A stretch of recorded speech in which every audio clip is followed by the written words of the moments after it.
summer's evening, standing on the mound. The ballpark's full of cheering crowd. Home team's back in town. With all pitches at his command, stares the batter down. Lets it fly, a nasty curve caught the batter's out. Good evening, everybody. Welcome to the Painting Corners Baseball Podcast. This is your co-host, Johnny C., along with Aidan Smith. And tonight, we are watching a nail-biter happen in the battle in Seattle. Just watched Riley Green pop out on an Andres Munoz pitch that had us all wondering, is he going to give it up right here? Is this going to be the inning where the Tigers take back the lead? What a game. What a fantastic performance by Skubal. I'm on the edge of my seat. I got it open on MLB Game Day Live. What about you, Aidan? How are you doing? Doing well. I was actually trying out the old radio deal, trying to take away the visual and just use my imagination there. So it's a nice change of pace. But yeah, I mean, Munoz has that nasty slider, and he kind of ran it in on Riley, who's a left-handed hitter, obviously. So really nice pitch, able to execute. I think Riley could have probably done something with it. I mean, it was over the plate from what I saw in game day. So, a good hitter like that definitely could have done damage there. So the Mariners are lucky to get away with one. My boy Tyler Holton not doing it. My 2024 fantasy baseball king, straight out of Florida State, 29 years old. The baseball savant's looking a little like icicle season in February, Vermont. We're throwing 91 mile an hour fastballs and making it work at the major leagues, and we love Tyler Holton, but that was you hate to see. I mean, for the Tigers fans at least, give up the lead after that monstrous Kerry Carpenter lefty on lefty matchup home run. Kerry always seems to come through in the big moments. I don't know what his clutch numbers are, but they've got to be good.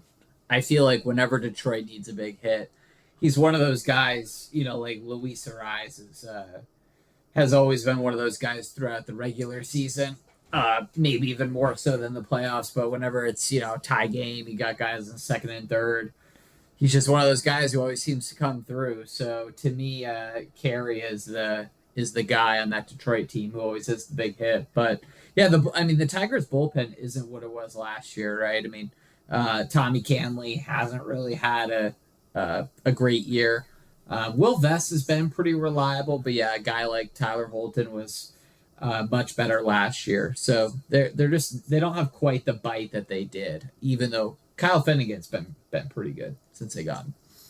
I remember Finnegan, I believe, was quite a surprise on the Nationals coming in as a closer, and I remember he had some pretty nice numbers for the past couple seasons before coming on over to Detroit. So it's good to see him have a little.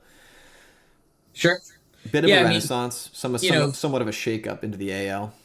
Finnegan saved 38 games last year, actually made his first All-Star team. But if you actually look at his peripherals last year, I mean, he was hit pretty hard. Right. The strikeouts aren't great, right? You're under 9K per 9. So not really a typical closer. But that being said, I mean, he does get the job done. He's got a 1.50 and 16 appearances for Detroit since they got him from Washington. So he's been pretty solid, but the big thing is Skubal going 6 innings and keeping him in the game, right? Because I mean, last year I don't think Detroit would have gotten anywhere last year without Tarek Skubal.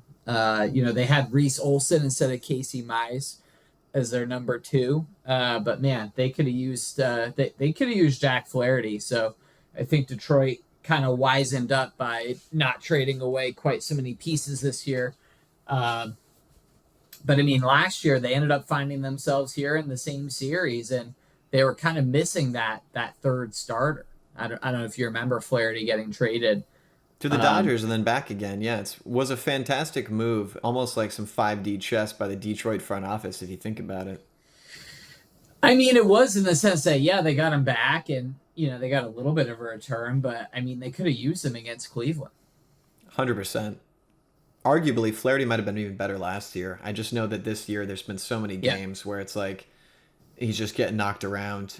But hey, when he's on and that curve is hitting, the slider's hitting, it's something to watch. Yeah, for sure. And I mean, I think this game has been kind of exemplary. We got it on Gamecast right now.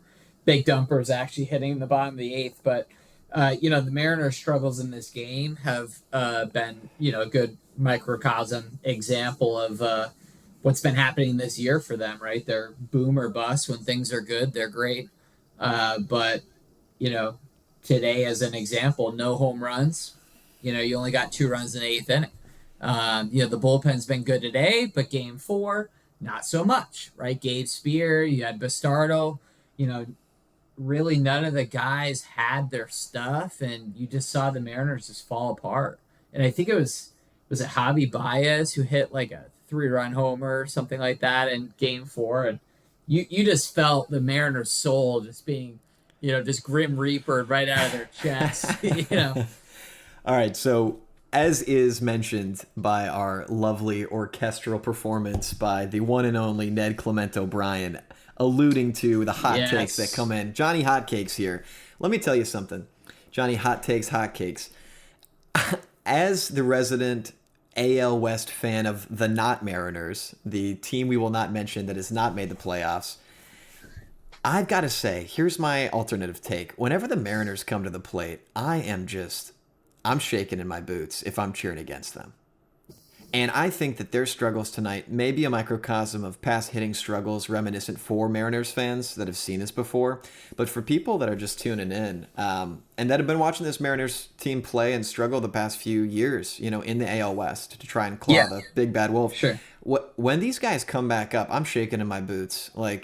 And I think that's really more to credit Tarek Skubal for their struggles tonight. Like blowing 101 past Cal Raleigh was just phenomenal to watch. That was just good baseball.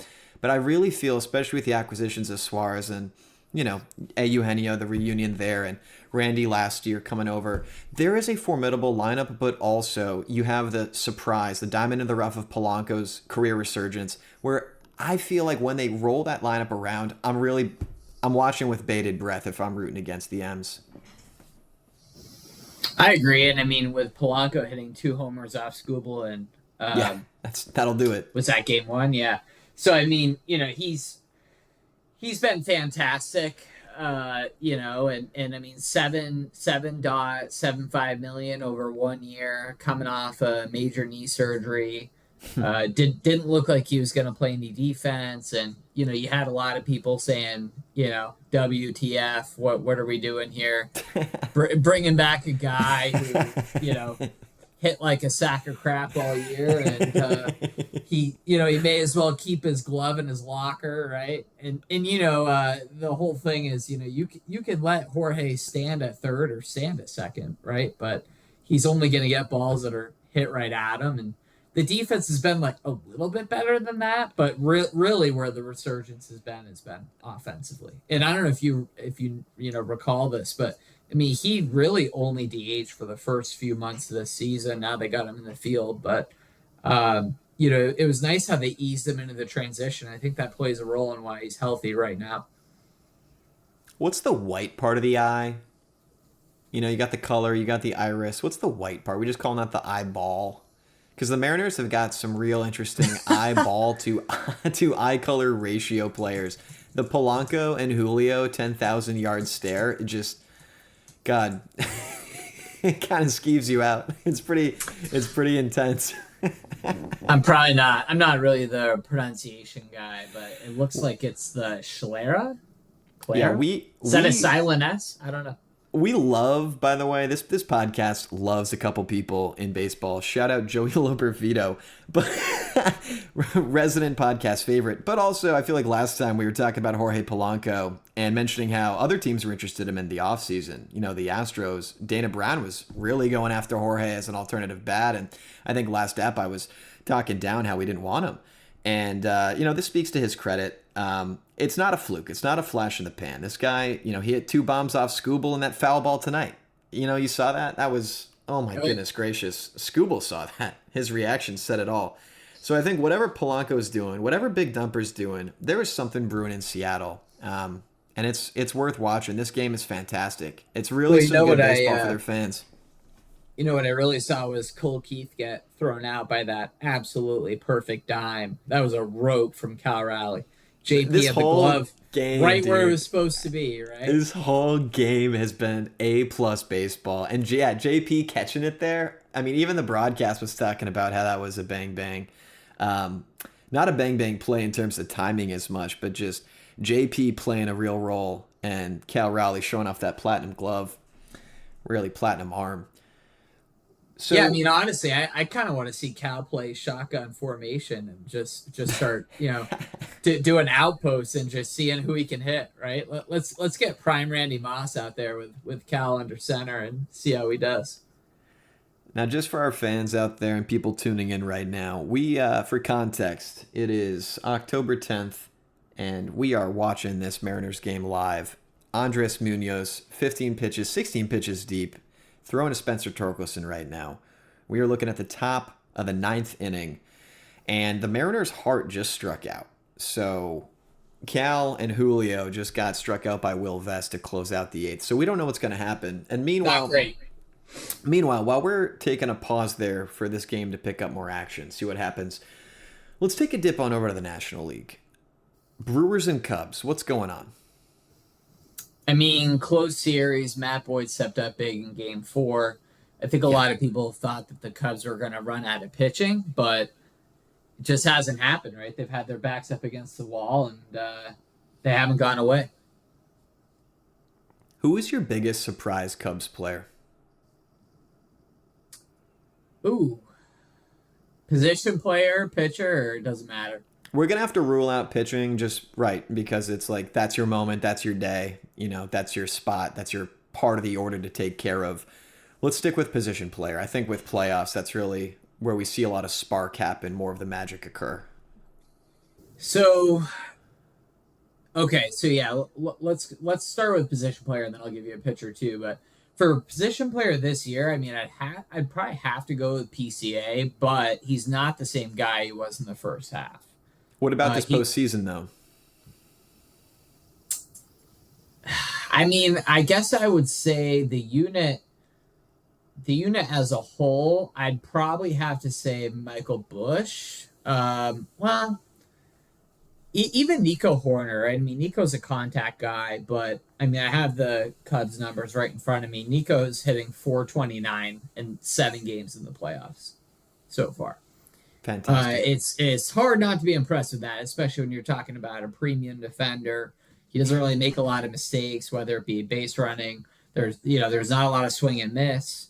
He's just a complete player. So, when you have a guy like that, putting up a WOBA over 400, he's, one of the best players on the field, if not the best, because he does everything else so well.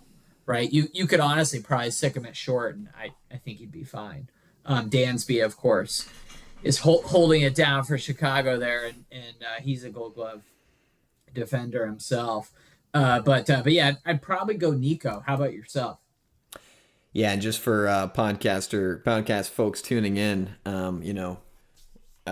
we like to use the stats of the times, but if you're not tracking WOBA, that's pretty much think of like on base percentage, but more weighted for situational hitting. So you're getting points for are you doing more damage in times that matter in ways that move the needle effectively.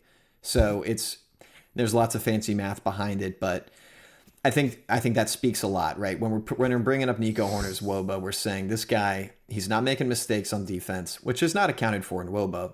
That's just anecdotal or an aside. Mm-hmm. And then his hits are really coming clutch for the Cubs. For me, go ahead. Well, I was just going to say, 6.1 BWAR, and that's an aside from the playoffs. I'm just talking what kind of player is Nico, right? But 29 bags, 6.1 BWAR. He won the Gold Glove back in 23. His per 162, 282, 340, 384 slash line. He's hitting 8 bombs per 162. So there's not a ton of power, but he does everything else well. And he strikes out, 10 to 15% of the time, which is very strong. So 49 Ks this year, in 649 plate appearances. So this year he's been even better than he has been historically.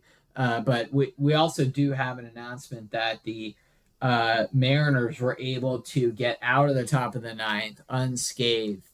So that's a big deal, right? Getting through torque, the power there. Keith, who's just this all-around total hitter, and then McKinstry, who's really more of a utility infielder type guy. But I mean, really, all three of those guys are solid hitters. There's not really a lot of weak hitters. I mean, you got Javi Baez hitting ninth, and he's an all-star this year. So for me, that's part of the reason why Detroit has been successful this year, and I would say that the front office has done a nice job of recognizing where some of their shortfalls were. There just clearly wasn't enough offense last year in the playoffs, and they ran out of gas. But you've seen them add some pieces. A lot of that's been developmental. Colt Keith and so forth. So, what do you think about this Tigers lineup, John? Well, just to close off for the Cubs, I wanted to make one note that something that stands out to me is, and you know what I'll do? I'm going to bring this back to the Tigers lineup. I'm going to tie it together with the Tigers and the Brewers because I like to dance around and bring it all home in one. When I'm looking at the eye test of looking at a roster in the paper, and I see the Brewers and I see the Tigers, there's nothing, and with the exception of Kerry Carpenter, but Kerry Carpenter is not Aaron Judge. Okay, he's not Juan Soto. He's not Yordan Alvarez. He's not even, to some degree, a PCA or a Kyle Tucker. There is no one on the Brewers lineup. There's no one in the Detroit Tigers lineup that I'm looking at and I'm just going, goodness gracious, please come back around. And we have a guaranteed chance of something happening here. And I think that's interesting, where I feel like when I'm looking on paper, at least, the team that really feels built, besides the Los Angeles Dodgers, to win for me is the Chicago Cubs. When I'm looking at this lineup, okay, walk with me. It's the playoffs. We've got Seiya Suzuki, Ian Happ, Michael Busch rocking 4 RBIs, Kyle Tucker, who's not making headlines with, game-saving plays or home runs. He's rocking a 429 on base percentage and notably 5 walks. We know how fast Kyle Tucker is, 5-tool player, can steal any bag. This lineup, top to bottom, and like you said, Nico Horner at the top of that. He's your defensive stud who's hitting your best. What's going on? And so I think that's my take on the Tigers is, and it's not a knock on them. It's not a knock on Kerry Carpenter. It's just that he's not Yordan. He's not Judge. There's not that element of, I really hope it comes back around to him because therefore the game will be decided. I really hope it comes back to the top of the lineup so we got a shot to make some offense happen. We don't know who's going to contribute. And I think with the Brewers, it's kind of similar. They're at top of the NL, the best record. Yelich is great. Frelick is clutch. And Churio playing through the injury. He's your star power. But still, I don't see that one player on there that just speaks to me of this lineup is built for the World Series. Yeah, I mean, you got Trang hitting third right now, and it's not, I'm not saying this as a pejorative or an indictment on Trang. It's just, is Bryce Trang really a 3-hitter? I mean, I don't know about that. I think they got red hot at the right time. They're a really good ball club, but I see where you're coming from in that the offense can get a little underwhelming. I mean, Jake Bauers is a guy who was on waivers here or there, and that's what the Brewers do, right? They find guys like Andrew Vaughn that they can acquire for a quad A starter like Aaron Savale, who is they might have cut him anyway if they couldn't have traded him, right? So I don't think that they were shedding tears trading Savale to the White Sox there, but getting a guy like Vaughn, who I think ended up hitting over 300 for the Brewers after since the trade, if I remember correctly. You got a guy like Caleb Durbin, who they got from the Devin Williams trade. So this line, and then Joey Ortiz from Baltimore. So they pieced together this lineup. Churio, Terrain, those guys are homegrown. Frelick, Contreras obviously came from Atlanta originally. But I mean, the bottom of this lineup is homegrown. The bottom of this lineup has been pieced together, and really just finding value in getting surplus trades is how the Brewers have gotten here. But I would agree with you that Despite their ingenious roster structuring, they're definitely not the strongest lineup in the playoffs or even the second strongest. They do have a better bullpen though. The Cubs don't have the strongest bullpen out there. By the same token, I'm saying these things about the Tigers and the Brewers. I will tell our fans I am rooting for the Brewers and I'm rooting for the Tigers, in addition to the Toronto Blue Jays. Those are the three teams I'd love to see do the most damage and go the deepest. As the resident Astros fan, I'm just saying that against the Mariners for obvious reasons. Right. No offense there. And the Dodgers can take care of themselves. They don't need anybody to cheer for them. They're doing great and they got a ton of fans and good for LA. Wonderful stuff. For me, by the same token, when I'm saying this about the Brewers and the Tigers, it really speaks to, I think, baseball. That these are actually, you said it yourself, these are teams. There's no one player that's really standing out as this, this big poppy stud. It's just like somehow these guys, they get hot. And again, it's not a flash in the pan. There's really chemistry. They really flow into one another. When you string a Torkelson and a Green and a Kerry Carpenter together, it's kind of like you're getting your Jordan.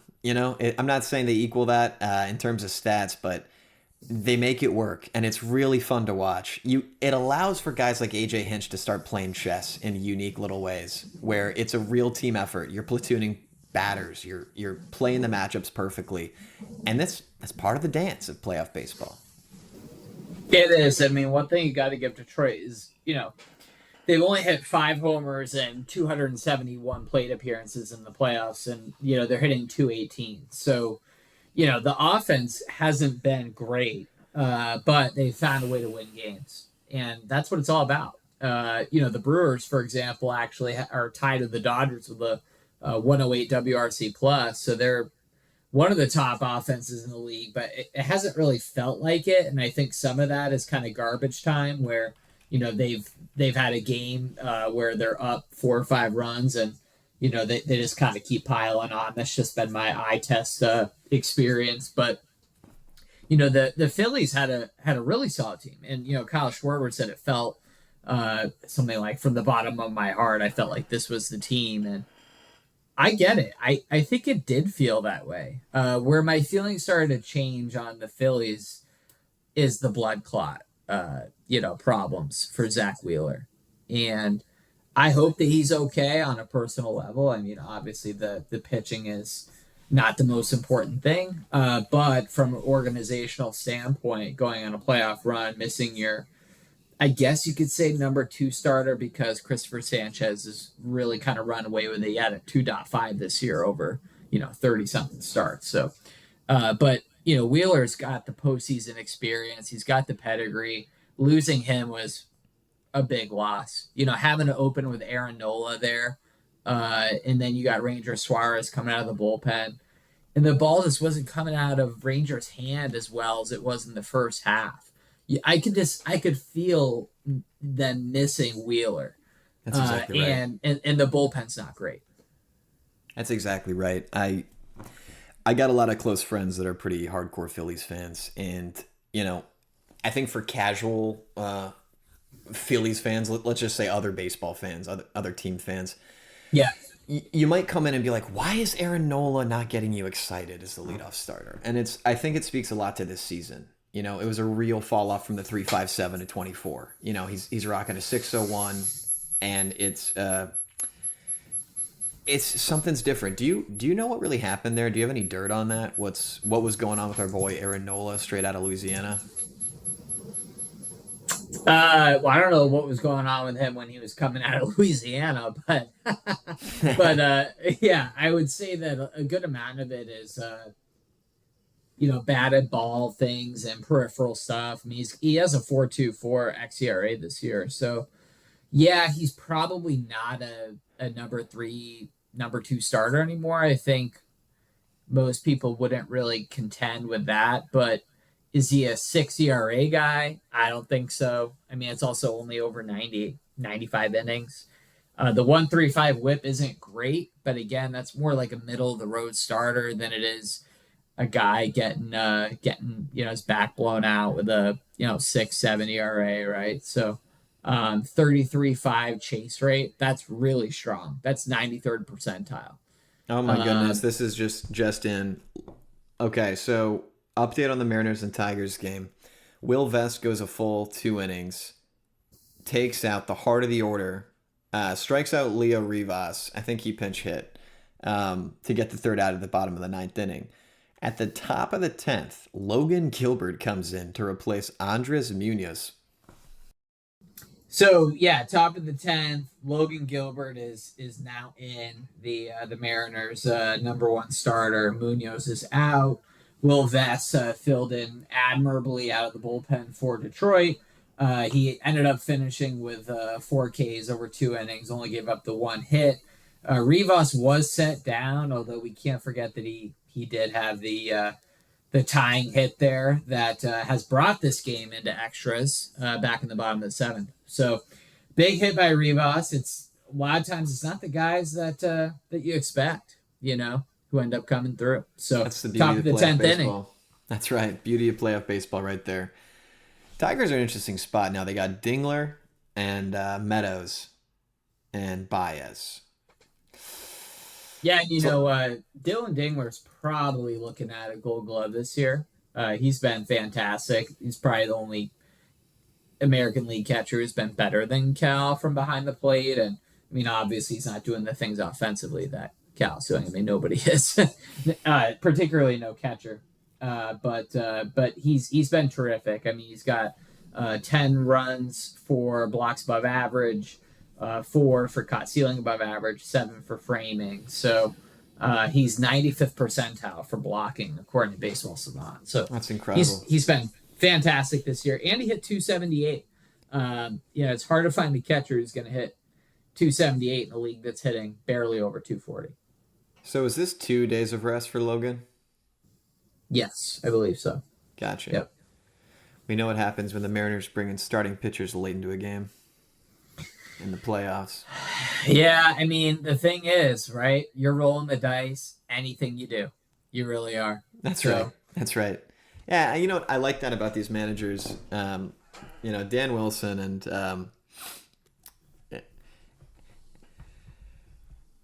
AJ Hinch. Sorry, I have this part of my brain as an Astros fan that just gets overridden. I can't. He who must not be named. Can't talk about AJ Hinch. No, we miss him down in Houston all of the time. It's interesting when these two managers get to go to battle against each other. They tend to manage a lot, and Hinch has been criticized for obviously the Greinke pull early in 2019 World Series, but right. Look, everyone's a Monday morning quarterback. You're gonna get blamed for whatever you do. Dan Wilson, if the Mariners lose this game, some people will say he shouldn't have pulled Kirby at 66 pitches, but look, you got to make some moves. You do the best you can, and it's kind of a nothing burger statement, but look, let the guys play, but also let the coaches manage. They know what they're doing. I don't think you're going to see a lot of inside baseball people saying that because Kirby's velocity was coming down. It had dropped in the last inning or inning and a half, and he was also missing a little more. And he was good today, but he kind of made the most of what he had. He was falling behind in counts a few times. He was also throwing a lot of sliders, which is somewhat antithetical to the way that he, typically pitches. So he's usually not as slider heavy as he was today, which to me is an indication that maybe he wasn't confident in the fastball. He typically only throws that slider about 27% of the time. And I think at one point he was over 50%, if I remember correctly. So definitely relying on that slider pretty heavily. And sometimes it wasn't breaking the way that he wanted to. He had a few at-bats where it's 2-2, trying to get that slider in on a right-handed hitter, and it's just not breaking the way that you want it to. So he was missing a few times, but he was good today for sure. He got him what they needed from him. Didn't he wrap with 12 Ks though? And I remember watching the early part of the game thinking his pitch count is just staying awfully low. It was only his one mistake you could say is the Javi Baez hustle double, and the broadcast was talking about how he was having to throw the slider because the Tigers' game plan was to lay off the high fastball. And yeah, he's normally pinpointing 98 effortlessly, Yep. as we've covered before. He's like Bob Ross out there painting clouds on the corners. But Yeah, when he's at his best, for sure. I just love watching that guy pitch. It was interesting tonight watching this game. These are my two favorite pitchers in the MLB to watch. George Kirby, Tarek Skubal. It was just such a treat to watch. I'm very curious to see how this game wraps. But Robles, Crawford, and Rosarena are up next. Who is AJ Hinch going to bring out of the pen? So let's see. You got righty, lefty, righty. I don't think you're going to go lefty for Crawford. No. Just looking at who's available here. Yeah. You're probably going Hannafy or Melton. I think you're going to use Canley later in the game. I think, man, you're probably going Hannafy, right? I'd be lying if I said I knew the depths of the Tigers bullpen for chess-like moves. That's where I'm going to have to defer to you. No, that's fair enough. And for the Mariners' part, I mean, Logan's on 2 days rest, like you said, and he's 9 pitches in. So, I mean, he could probably go another inning, but you probably can't do more than that. Bizardo Melton. had gotten hit pretty hard. Oh, did they go with Melton? They did. They went with Melton. Yeah, Bizardo for Seattle got hit hard, in game 4, and then Spear got hit hard, and Spear gave up another run today. Man, he was so reliable this year. 2.61 ERA in 76 games. Yeah, that was just a weird pitch. I would call that a wash. I mean, baseball isn't really forgiving like that about what it should be, what it ought to have been. But, he went inside on Carpenter. Great little pitch, changed his eye level, and then he just left the fastball over the plate. Like, what are you going to do?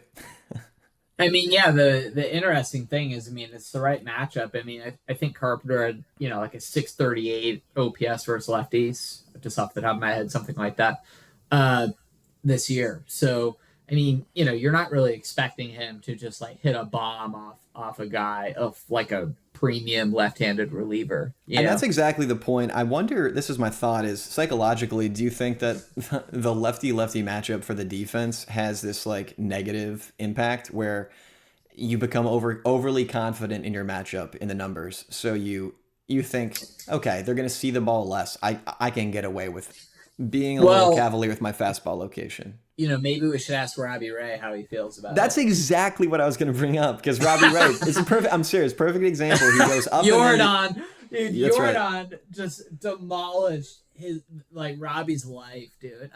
I'm just glad Robbie was able to recover. To be honest with you, awesome career arc. Heading out west. Update: Victor Robles has just doubled to right fielder Kerry Carpenter. Nobody out. It's looking and I think it's worth mentioning. First pitch that Melton threw in the game. It's looking like the Mariners versus Blue Jays at this point, boys. Let's not get at it. I don't want you jinxing the M's, man, because the Mariners strike out a lot. You have to understand, when a man is trying to jinx, that's when the no-hitter continues. I understand. I know what we're doing here. I've been watching baseball for a long time. The Mariners got 17 Ks today. It's 17 Ks. So I see what you're doing. And they only got one walk, right? They're 6 for 32. Oh my God! They got Rally's the double up. from Naylor and the double from Robles. No homers. Carey has the only homer of the game, right? Yeah. Here's the thing: you got to go all out against Crawford. You got to attack him. You got to go all out against Rosarena because he's over 3 and he's just not doing it. And then Rowley's up next. You put him on the free bag and you pray for a force out. Actually, I don't think that's what you do. What do you do? You know why? It doesn't matter. So if you have Robles on second base and you have Cal up with 2 outs, it doesn't matter if Cal scores, right? Right. So a big part of what makes Cal such a threat, the power, the slug, the WOBA, it's kind of irrelevant in that situation, right? Really what you're focused on there, and this is something that I harp on for this situation, is batting average. So do I want to face Cal or do I want to face Julio if I'm protecting against a base hit? Right, that's why you walk Cal. I think you go after Cal because he strikes out a lot and he's not the contact hitter Julio is. Interesting. What's Now, his batting average for the year? 260 something? Cal, Yeah. let's guess and then I'll look it up. I think I'm going to go 261. I'm going to go 247. Wow. We swear we love Cal. That might be low. Let's see. 247. Jeez, I was generous. My father-in-law is goated for calling the Aaron Judge MVP way early. Who called that? My father-in-law is goated. He believes in not the Cal Raleigh platinum glove hype. Unlike the Painting Corners podcast, but I see his point. I have to say, I know that's not topic for discussion today, but Cal is amazing. That throw down to second tonight was awesome. To get was it McKinstry? Well, I do want to dig Keith. into that a little bit. So when you say he doesn't believe in the platinum glove hype, is that to say that he doesn't think he's the defender that other people think he is? No, it's not. It's saying, and this is not saying you're making this argument, but it's saying Aaron Judge, his OPS, his batting average, the hitter he is. Yeah. You can't just we can't just simply cherry pick and take these like ancillary though meaningful metrics and throw them in to be counterweights to the fact that Aaron Judge is the best hitter in baseball. And I tend to agree with that take. I think that if I'm a detective and I'm getting that narrow field of focus and I'm like, okay, this is my guy, that's when the platinum glove is going to be a really convincing argument. It's going to be like, you look, man, he's clutch, he's helping the city make it to the playoffs, there's some meaning. But it sort of feels like I'm throwing in free stuff with the call now for just 1995. You know, Billy Mays selling me stuff on an infomercial. You know, it's like the free spatula I'm getting for my couch leather repair kit that I didn't need. You know, it's important. It's meaningful. It speaks a lot to his story and his character, I think. But at the end of the day, Aaron Judge is the hitter that I want in a clutch situation. Well, or, you know, Cal is like when you go to IKEA and you buy your whole kitchen in one purchase, right? You get the glove, right? You get the leadership. You get the game call. Hey, man, you called him IKEA. Yeah. Hey, I love IKEA. I'm pro IKEA, bro, and I'm pro platinum gloves, and I'm pro B War and F War and Cal Raleigh.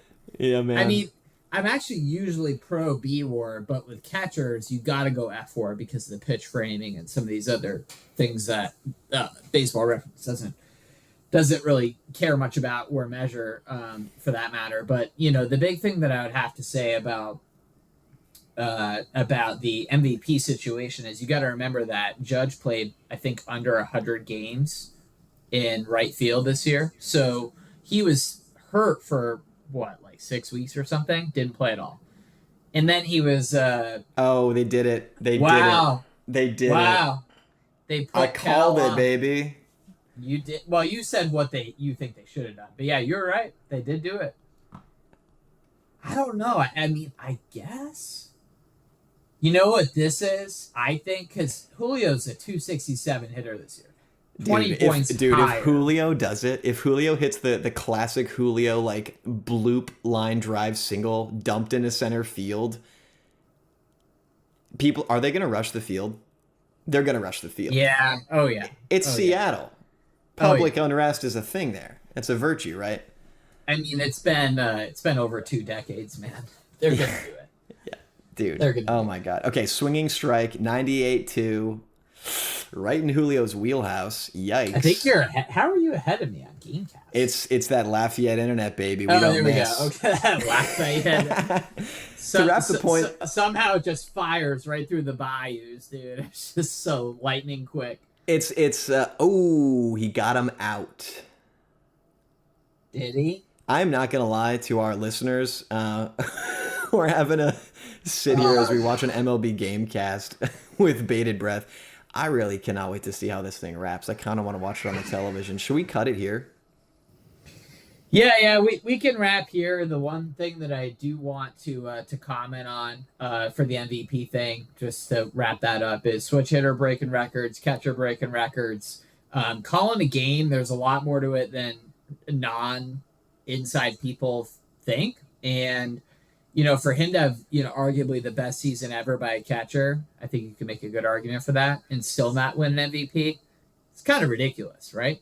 You have the best season that anyone's ever had at your position, and you don't win an MVP. I mean, what's the guy supposed to do? And then you got Aaron Judge, who, you got Dalton Varsho on third a couple months ago, and he saw Aaron Judge was in right field, and he just went and scored home because Aaron Judge can't make that throw. So, I mean, he's costed his team because he's hurt. Is that his fault? I mean, that's not really the conversation here. The conversation is most valuable player through the 162 stretch. So that's where we'll leave it. Let us know what you think, guys. Comment, send us email, social, that kind of thing on who you got for MVP, and we'll react to the Mariners game online. That's all we got for you tonight, everybody. Thanks again for tuning into the Painting Corners Baseball Podcast. We got hot Co-host takes and different points of view. See you safely off till next time. Thanks for tuning in. Baseball for the loyal fan from spring into fall. Aidan's talking facts, John's postulating them all. Through training camp, the dog days, seasons, ebbs and flows. Losing streaks and winning ones, they're talking about it all. Listening to Painting Corners, Painting Corners, a baseball podcast with insights for you. Listening to Painting Corners, Painting Corners. We got hot takes and different points of view.